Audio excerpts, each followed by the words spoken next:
So we've gained the benefit of being able to use SASS here, but it seems like a pain to go back and forth between our command line and our SASS file.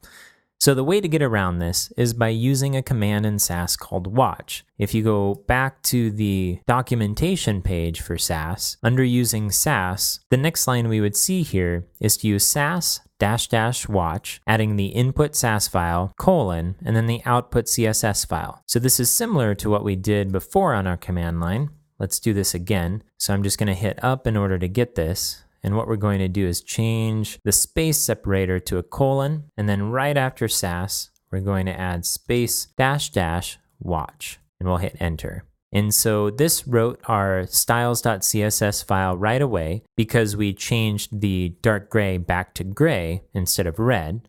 And if we went to the browser and refreshed our example, you'd see that go back to gray. And at this point, SASS is running on the command line and it's saying that it's listening for changes. So if we went back to our editor, if we took this gray and we changed it back to red and we saved it and we went back to our browser and refreshed, you'd see it turn to red. And this didn't require us going back to the command line in order to make the change. So from here on out, if you find yourself working with SASS and you're not seeing the changes in the browser, chances are you haven't started the watch command on the command line. So before anything, make sure that you've got that running and then try it again. Okay, so I'll go back to the editor and I'll put this back to the gray. And let's continue with the process of reducing repetition.